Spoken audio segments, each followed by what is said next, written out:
Forget gurus. Forget anyone claiming to be an online business expert without going through the challenges of entrepreneurship themselves. The Real Money, Real Business podcast is here to prove the best insights in online business comes from your fellow online business builders. We dig into stories of entrepreneurs selling their business on the Empire Flippers marketplace so that you can learn how they made their business profitable, how they overcame obstacles, and what lessons they learned in their online journey. If you want to take your business and your knowledge to the next level, you've come to the right podcast. Let's get started. Hey everyone, welcome to another episode of the Real Money, Real Business podcast. We record these interviews so that potential buyers can learn more about the business and the seller to help them make an informed buying decision. If you would like to learn more about this business, including details like what type of business it is, how much revenue and profit it makes, and all of the assets included with the business, simply visit empireflippers.com/marketplace and search for this business's listing number, which you can find in the video thumbnail and in the description. Or if you're watching this on YouTube, you can click the link in the description to go straight to the listing. So without further ado, let's get into this interview. First up, let's learn a little bit about you. Can you tell us about your background in building and running online businesses? So I'm just going to give you a little bit of a background on the site. So it was started in June 2020 by me. And around that time, you probably remember it was the COVID lockdown, particularly obviously in the UK. I have a background in motorsport as an amateur racing driver, and I had nowhere to go and do any testing or any racing. So the simulator became the alternative. At the same time, I was looking for something to write about. I've got a background in writing, blogging, building websites, and online marketing, digital marketing. And this seemed like an opportunity to me, particularly because there were affiliate programs that reward, traffic referrals. So, of course, the opportunity to make a nice website about something I'm very, very interested in appealed. But naturally, there's an opportunity to drive revenue from that too. And, as a hobby site, that's how it started. It became quite a lucrative thing to be working on. So that's how the site was born and why it exists. Why are you selling the business now instead of keeping it and growing it further? I've been at it for 4 years, and I can see what I would have to do to grow it, to take it to the next level. But I also got an opportunity to go and found a jobs board, of all things. And I feel a lot like the work required for me to make this new opportunity happen it'll distract me too much from running the site. So, it's a lot about my time and how I choose to use it. But also, like I said, I've owned this site for 4 years. In terms of its growth, I kind of see this as passing the baton in a relay race. I'm starting to think about what I would like to do next. I think I've been quite successful with this website, but, sometimes it's okay to say, well, maybe it's time to move on and try a new thing. Having had this for 4 years, it's not that I'm losing my passion for the topic, but I just feel a fresh injection of energy is probably what it needs for it to continue to grow. And like I said, I'd just like to, move on to something new. Can you describe the amount and the type of work that you do on this business to maintain it? The amount of work that it requires at the moment is really quite minimal. I'm posting a new article probably at frequency of about once every 2 weeks.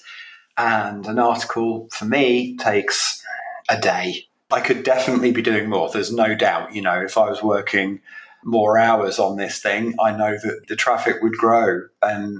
But that's the pace that I've chosen to work on. So it's actually relatively minimal. Of course, there's, some SEO work and site maintenance work and making sure that all is well with the hosting and, all of the typical stuff that you'd expect with managing a site.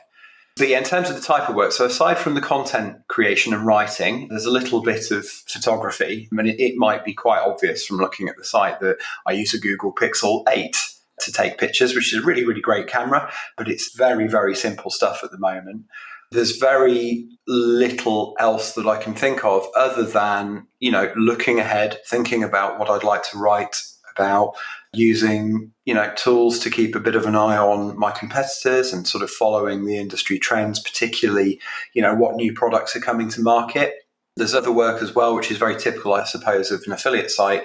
Things like, am I still sending traffic to a product that's in stock? Like in terms of retail partners, have they discontinued a product? Are they selling it anymore?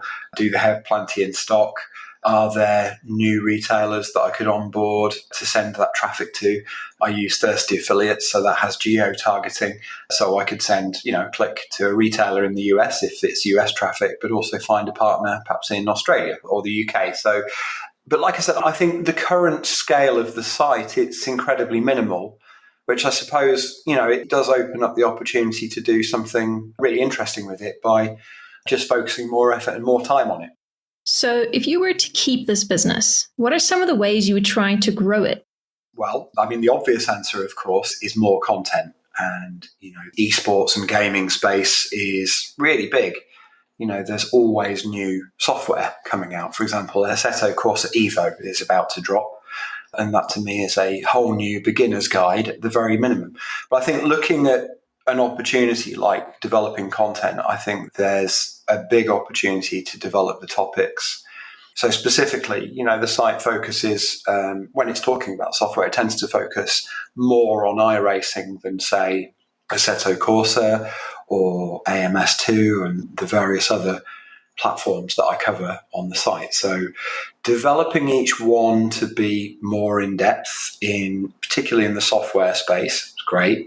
There's definitely a big opportunity to focus more on the entry level kit as well, which is higher volume, lower value. So the Logitech G923, for example, and the lower price kit. I think over time I've found myself focusing more on the more advanced items of equipment. So there's definitely an opportunity to revisit and scale up the beginner's aspect of sim racing.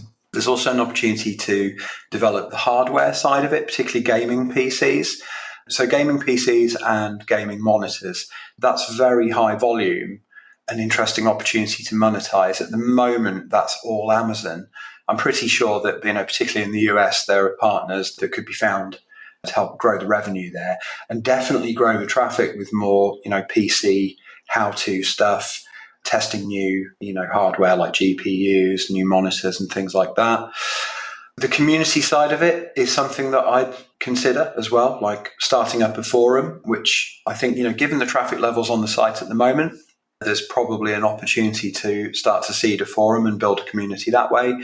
At the moment, I don't run any kind of ads on the site, which is probably a really, really big missed opportunity. I did run Ezoic ads. It's nearly about 2 years ago now. And that was about $1,000 a month running very, very minimal exposure, as in, one or two ads per page, no interstitials, no floating videos, any of that stuff. But I'm really not an ads person. And I found for me, as a writer, it was distracting me a little bit. So I took that off. I think that's an opportunity to grow there.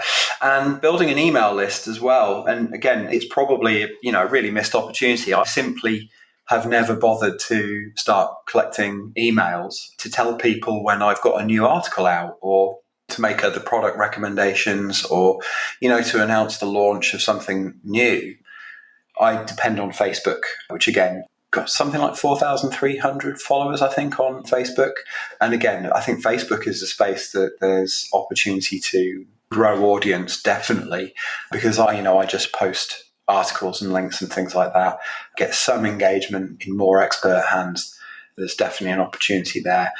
I'd also probably take another look at the competitors. So there's a list of obvious competitors that are relatively easy to find and track, and they all do something slightly different. So one competitor is selling setups for the cars, by platform, iRacing setups, for example. Other sites offer things like coaching and stuff like that. There's also, a broader opportunity to branch out into other aspects of simulation, I think, like flight, for example, which is very interesting. And also, I've never monetized anybody. So anybody coming in looking at recommendations for games, for example, I've never really looked at monetizing that, although I know that well, there probably are affiliate programs for gaming. So there's that too. I mean, I'm very content focused, so I would certainly want to revisit the content coverage versus my competitors. And like I said, I think the quickest wins are probably really focusing on the topic aspects of the existing content on the site. Right. And what would you say are the biggest risks with this business that buyers should be aware of? The biggest risk, of course, is that, the site really has, the majority of the traffic comes from Google search, and any savvy operator in the space is going to know that navigating through Google search in the last sort of year or so has been choppy for some affiliates. So I suppose, how do you mitigate a risk like a dependency on organic search? Well, of course, you diversify your traffic model. So there's actually is an opportunity. But no, I mean, I think that's the main risk. I'm struggling to think about anything else. I suppose, there's always the possibility that an affiliate program might change its terms. To the best of my knowledge, that absolutely isn't the case. I think one challenge that I've always faced is, it's difficult to monetize traffic when the target of that click is out of stock of the product. So Fanatec, they've been a little bit challenging in the last 6 months because they've had some quite well documented stock and fulfillment issues, which definitely affects affiliate revenue, of course. However, Corsair, in the process of acquiring Fanatec, which I think again becomes quite a big opportunity because I know Corsair have just released a new sim racing cockpit. And so, their product range is heading towards this space. What the end result of that's going to be, I actually don't know, but I would imagine that it will stabilize Fanatec stock and fulfillment capabilities and probably add to their product portfolio. So, historically, they've been a major revenue contributor. And so I think they're worth keeping a close eye on. But no, apart from that, I mean, I think with any site, it's always going to be, where's the traffic coming from? And, how good are the affiliate partnerships? And, they're the two items that I probably want to make anybody aware of. How much support are you willing to offer the buyer who acquires this business? Well, first of all, in terms of support, it's just nice to talk to people with similar interests. And, this site, of course, is, my baby. So I'd like to set it up to succeed as best as I can in the future. So, in terms of support, I'm really happy to, have discussions about the competitive landscape, introduce to the affiliate merchant contacts, particularly I've got really close relationships with the manufacturers because of the review work. So that's on offer too. Having a discussion about, growth opportunities and, really just, I guess, brainstorming on, what is it that we could, that you could be doing to continue to grow this site and maximize its potential. As I understand it, I think there's an availability window of about 30 days. And so I will make myself available to assist wherever I can. And I'm really happy to do that. Got it. And regarding the sale of the business, would you agree to a non-compete? Yes, non-compete. I've read the terms and conditions and that makes perfect sense. So, I mean, of course I am. Like I said in the previous question, I'm also happy to support wherever and whenever you'd like me to in that reasonable window. So, yes, no problem. Are you open to negotiating something like an Earnout Agreement? No, I'd like to close the door on this project. I think, once it's a transaction, I'd like to become ready to move on my next challenge. Outside of the transaction and, post-sale, I suppose there's always an opportunity for me to work alongside a new site owner and support as a separate commercial agreement. But no, that's where I stand on that one. Okay, final question. If you had to put yourself in the shoes of a buyer, why is your business a business worth buying? First of all, it's a huge growth area. Sim racing is certainly not going away. So many of the Formula One drivers that are at the front of the grid are all racing in the simulator. I mean, Max Verstappen's the obvious one. So I think it's a huge growth area. I also think that competitively, there's plenty of space to maneuver. Lots of other businesses in the space are acquiring and consolidating and building tools and software platforms. And particularly the activities of the bigger companies, like I mentioned, Corsair and Fanatec, the big guys see an opportunity here too. I think it's a business worth buying because it's an exciting space. It's incredibly youthful and energetic. There's an awful lot of interest, I think. And the kids that are getting into racing now, it's a given to them to be working on a simulator. So I just think it's super exciting. It's a really dynamic and cool space to be. Gaming, of course, is a huge space, and sim racing is a contributor to that. So I think it's pretty easy to visualize where a business like this would fit into a portfolio, or just as a project that you want to grow yourself and move on in the future. I think it's a fantastic opportunity, but of course I'm going to say that because I'm the owner, but yeah. All right, everyone. Thanks for listening. To learn more and see if this business is still for sale, head over to empireflippers.com/marketplace and search for this business listing number, which you can find in the video thumbnail and description. Or if you're watching this on YouTube, click the link in the description to go straight to the listing.